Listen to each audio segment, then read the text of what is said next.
Welcome, friends. This is James Corbett of CorbettReport.com. You are tuned into Propaganda Watch, that weekly series where we examine different pieces of propaganda floating through the mainstream media and other sources and dissect them for their propaganda value. And this week, unfortunately, we have a very, very serious piece of propaganda to examine. Serious because it impinges on the very raison d'etre of the Corbett Report. And I'm talking about something that obviously relates to that particular subject that is the word that at least people who are not exposed to this information on a regular basis will use when they encounter this information for the first time, the C word, specifically conspiracy.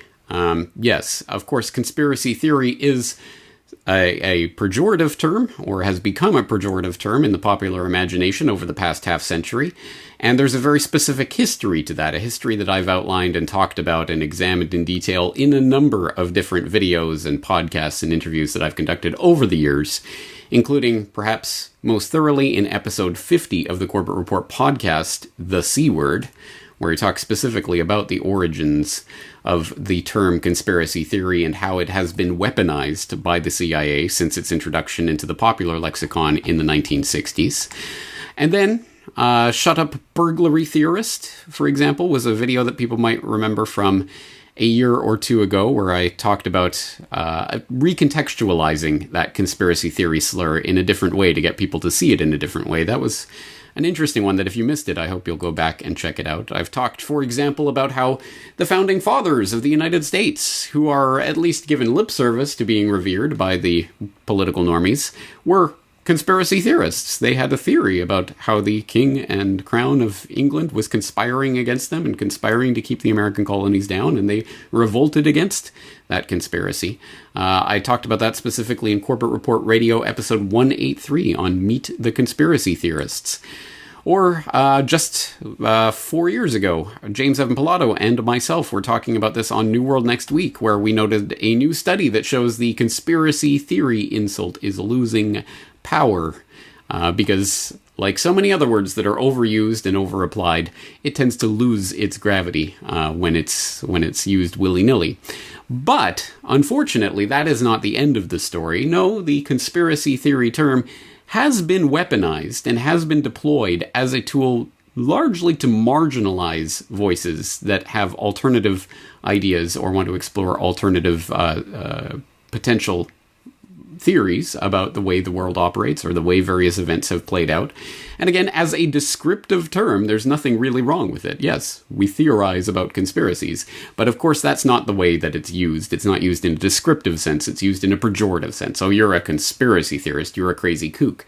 As I say, for the past half century, that has been used and deployed on the public consciousness as a way of marginalizing those alternative voices. But unfortunately, now it is being used as a target that is being put on the backs of anyone who would dare question any sort of official government story on events. And I say this advisedly because we now know from a new document obtained from, of all places, Yahoo News. So let's take a look at this. Yahoo News first wrote about this last week, August 2nd, 2019. Exclusive FBI document warns conspiracy theories are a new domestic terrorism threat. And the article goes on to say, the FBI for the first time has identified fringe conspiracy theories as a domestic terrorist threat, according to a previously unpublicized document obtained by Yahoo News.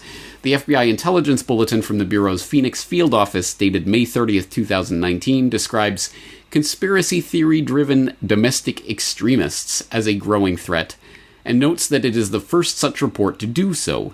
It lists a number of arrests, including some that haven't been publicized, related to violent incidents motivated by fringe beliefs. The document specifically mentions QAnon, a shadowy network that believes in a deep state conspiracy against President Trump, and Pizzagate, the theory that a pedophile ring, including Clinton associates, was being run out of the basement of a Washington, D.C. pizza restaurant, which didn't actually have a basement. The FBI assesses these conspiracy theories very likely will emerge, spread, and evolve in the modern information marketplace, occasionally driving both groups and individual extremists to carry out criminal or violent acts, the document states. So this is the document that's been uncovered, and Yahoo News helpfully does provide the document itself. I'll link specifically to scribd.com, and can someone out there in the audience please post this up to archive.org, because Scribd is a terrible service. It is difficult. You have to sign up in order to download things, and things get scrubbed from Scribd all the time. Archive.org, they tend to stay up. So if it isn't up on archive.org, please do so, and please provide a link in the comment section, not at GoobTube, at corbettreport.com, so other people can find it. I do it myself, but I actually want to motivate other people to think about such things and use a service like archive.org, because it is important. But having said that, let's take a look at the document itself. As Yahoo News notes, this is from the FBI. It's an intelligence bulletin from the FBI Phoenix Field Office, dated 30th of May 2019, with an interesting redaction directly underneath that. I'm assuming that relates to the author of the document, but let's ask Yahoo News about that, I guess. It's headlined, or it's titled, "Anti-Government, Identity-Based, and Fringe Political Conspiracy Theories Very Likely Motivate Some Domestic Extremists to Commit Criminal, Sometimes Violent Activity." So there you go. That's the overall statement, and it starts with markings about the way that it's been classified and blah, blah, blah. It says domestic extremists employ a number of indicators, some of which may be criminal and others which may constitute the exercises of rights guaranteed by the First Amendment of the U.S. Constitution. The FBI is prohibited from engaging in investigative activity for the sole purpose of monitoring the exercise of constitutional rights. Well, thank you for putting that up front and center. I'm assuming this is boilerplate that they add to a lot of these intelligence bulletins, because all the FBI is doing here is pointing out that, oh, well, look, there's these conspiracy theorists. They might have extreme ideas that will cause them to do violent acts. But we're the FBI. We're not allowed to investigate people just because they have certain ideas, or just because they're using their First Amendment rights to commit certain speech acts. Right? Right. So there you go. Now they can go ahead and detail and profile people based on their First Amendment rights, because they've gotten it out of the way. Well, we're not going to open any investigations on anyone based on First Amendment rights, which is hogwash for a number of reasons. One, the documented history that we know of about, say, FBI and COINTELPRO, and if you don't know about that history, I'd suggest there's a Corbett Report Radio in the archives where I examine some documents that you must have in your info arsenal, which does include some COINTELPRO documents that are worth reading, so you know what that was actually about, and the way that the FBI infiltrated groups that were exercising their First Amendment rights back in the 50s and 60s and tried to disrupt them in numerous sneaky and underhanded ways, and was successful in doing so. So again, we know that the FBI does this sort of thing on the reg, as the kids say.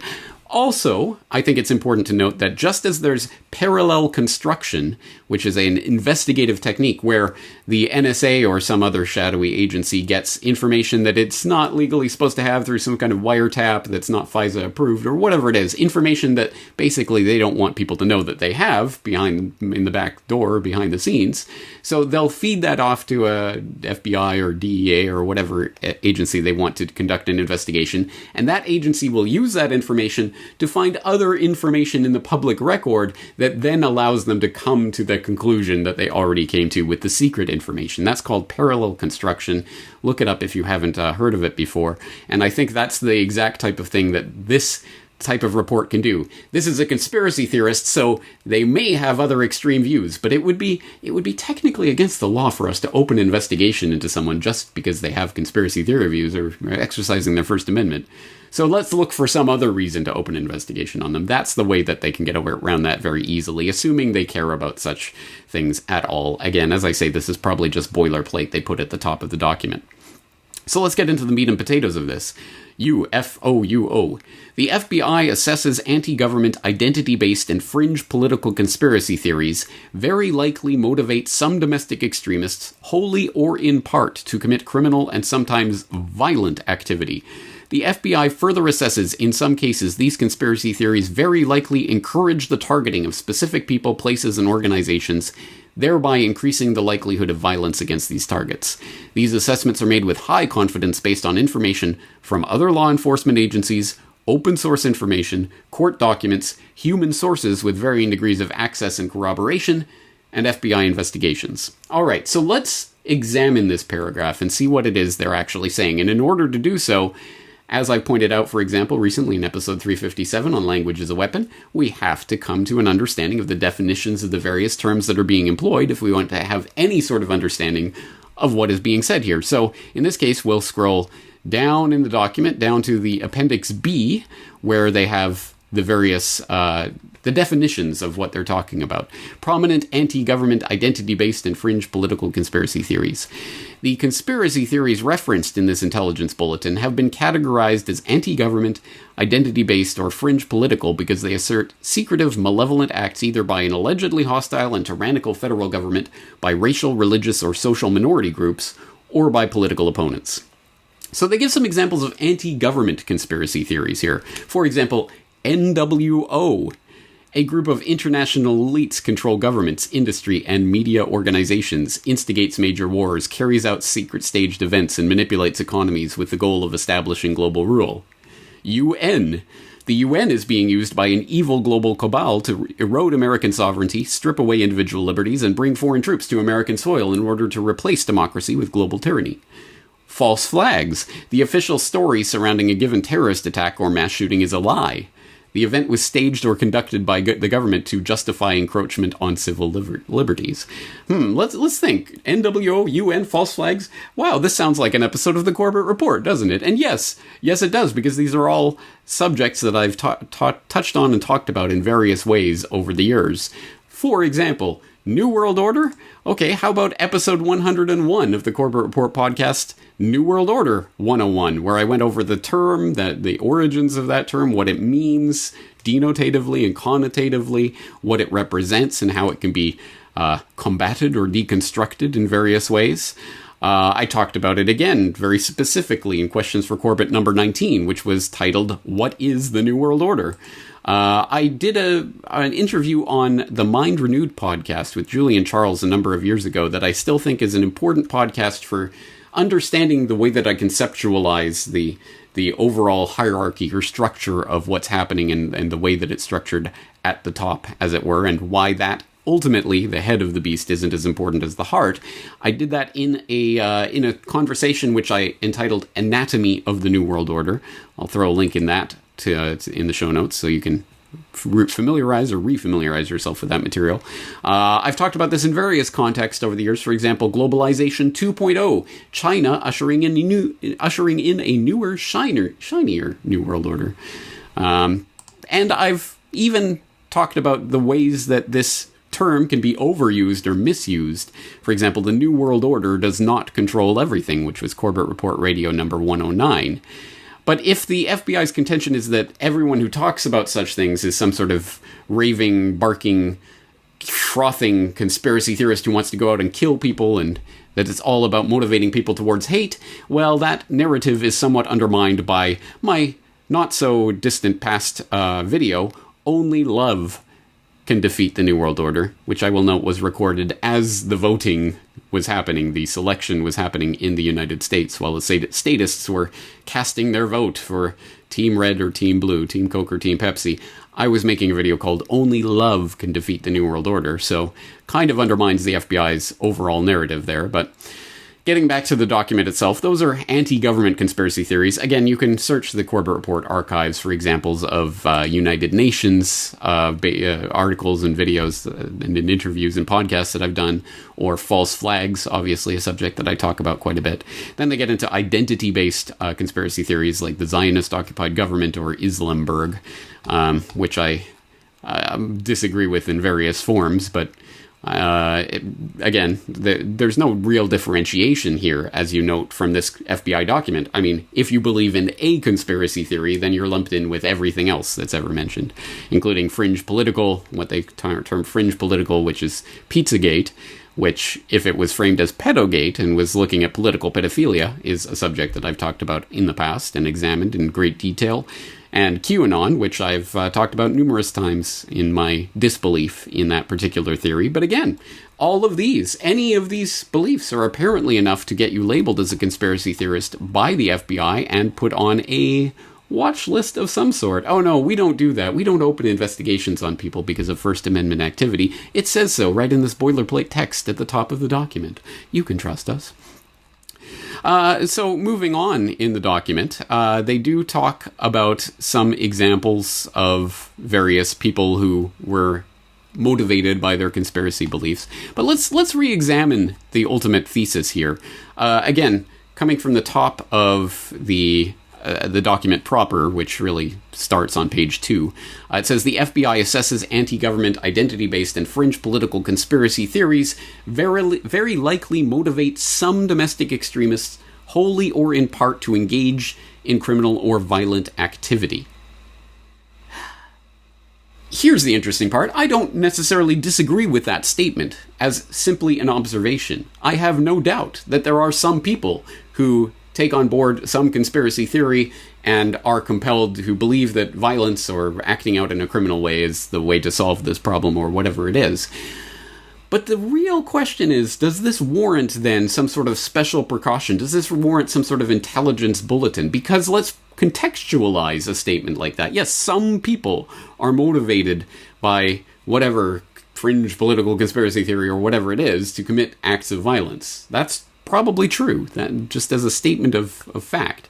But then again, some people are motivated by absolutely anything because they are insane, criminally insane, and who knows, the sun is following me in the sky, therefore I must kill anyone who worships the sun. Whatever it is, there are crazy people with crazy beliefs. And even if we take the surface level, the official government explanation of various things, like Mark David Chapman, he shot John Lennon because God was telling him to kill this evil Satanist or whatever. I mean, let's not talk about the CIA-connected doorman or anything to do with that. No, it was Mark David Chapman, and he was just crazy. Okay, so he was just crazy. So does that mean we should ban the Beatles music, I guess, because one person went crazy listening to it? No, two people, because remember Charles Manson and believing the Four Horsemen of the Apocalypse were the Beatles speaking to him, and it was the White Album that set him off on the race riot thing, which again was largely constructed in the trial by Vincent Bugliosi, who also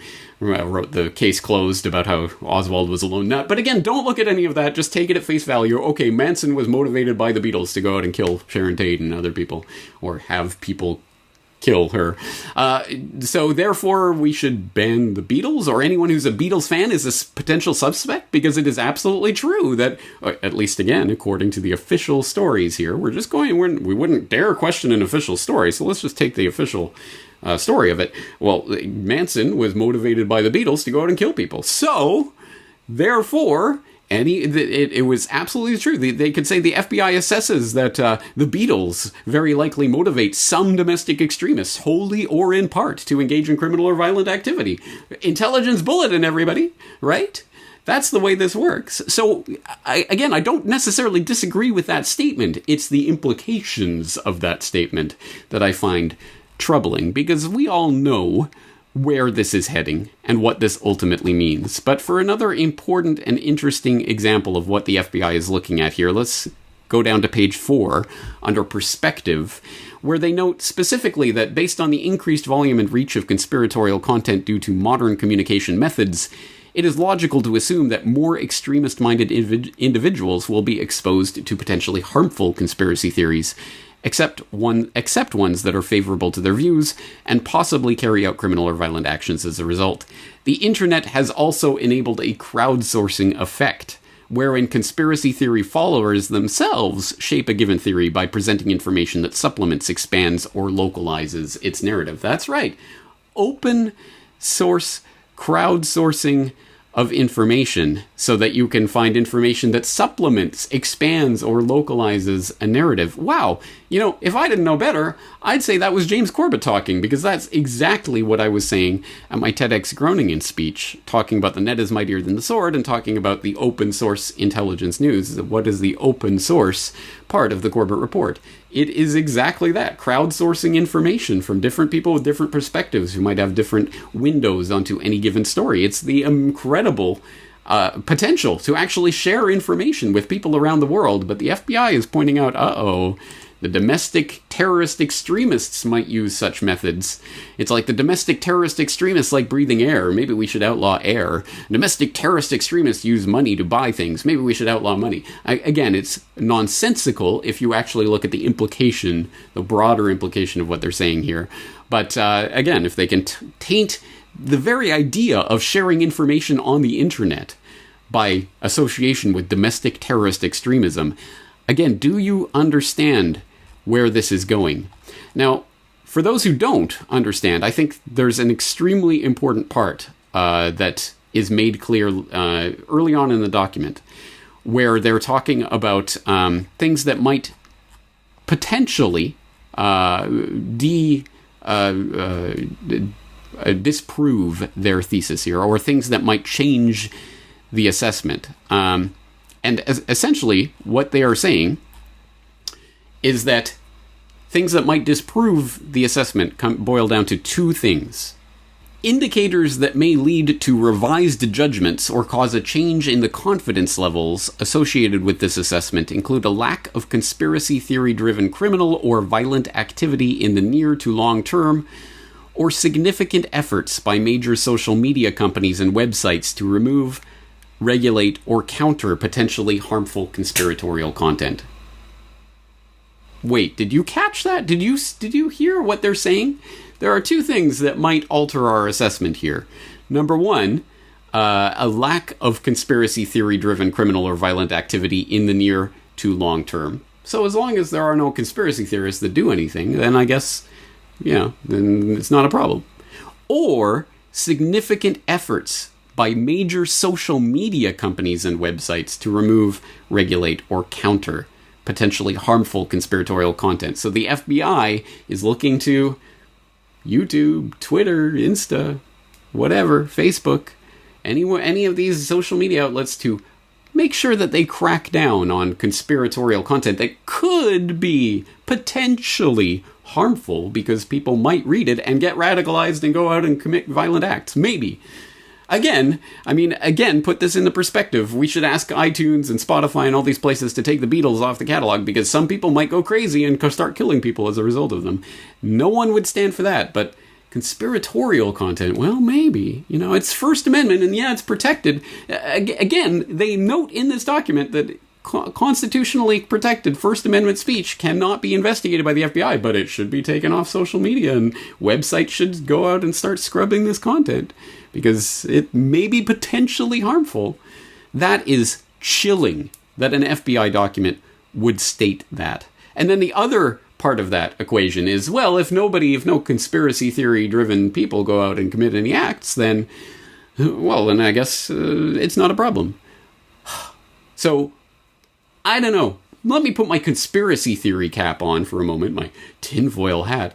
Well, imagine a false flag in which is pinned or blamed on a conspiracy theorist. Wouldn't that be the perfect solution to this in order to crack down on all of this content? So just imagine if you happen to be a person in a position of one of these law enforcement agencies or somewhere in the government that wanted an excuse to crack down on conspiracy theorists and conspiracy theorizing. Would you not then make sure that an incident occurs that can be framed or blamed in some way on the conspiracy theory community? And in fact, we have seen this multiple times over the years, as has been pointed out along the way, where, for example, this shooter went to this website and posted on this website, therefore, he's a conspiracy theorist, A, and B, we should take down this website. This is the way things are going, and we've seen examples of that in the last 24 hours as I'm recording this, talking about the shooters in the US being motivated and inspired and communicating on places like 8chan. Oh, well, we better take down that website, because again, domestic conspiracy theorist extremists with their fringe political extremist identitarian politics will be motivated and radicalized by such sites and the sharing of information. But the real kicker here, the real coup de grace of this unbelievable document comes later on, where they say, another factor driving the intensity of conspiracy theorizing in the United States and the subsequent threat from conspiracy-minded extremists is the uncovering of real conspiracies or cover-ups involving illegal, harmful, or unconstitutional activities by government officials or leading political figures." End quote. Listen to what they are saying here. That a factor driving the intensity of this conspiracy theorizing that they are attempting to, well, it's not technically criminal, but criminalize it, the thought crime of believing something that isn't officially approved by the government. Oh, well, one factor motivating that is the actual uncovering of illegal and harmful activities by people in government or leading political figures. Yeah, yes, exactly right, because conspiracy theorists are not always, certainly not always, but enough of the time to be interesting, right. And I've talked about that many times. For example, most recently in my top 5 conspiracy theories that turned out to be true. But there are many, many, many more examples of that. And yes, that is why people not only do not, but should not immediately and blindly accept whatever government official explanation comes along in the wake of any matter of great importance. But the FBI in this document are attempting to criminalize the idea of thinking and looking for actual crimes. Think about what they're saying. The top law enforcement body in the United States is trying to criminalize the people who are actually, as they admit, uncovering some real illegal and harmful activities. Now, why would they want to do that? It's almost as if the criminals run the FBI, but oh, that's a crazy conspiracy theory. Uh-oh, I better watch out for the thought police. They're coming. But only because this is so incredibly serious that I don't know how to put this in a way that makes it more apparent to you. They are now coming out and trying to criminalize the idea, holding ideas that are not officially approved. And this is the first step towards that. They are putting out intelligence bulletins. Be on the lookout for crazy conspiracy theorists who talk about false flags and the New World Order and whatever else. Don't fall for it for a second, number one, of course. But number two, recognize where this is heading. And one of the key effects of something like this, and why a document like this might be leaked to Yahoo News and reported widely in the mainstream media, is the panopticon effect. Watch out, guys. The FBI is watching what you're saying and doing and what you're posting online, so you better not post anything that might go against the narrative, because they'll be on to you. The FBI is watching.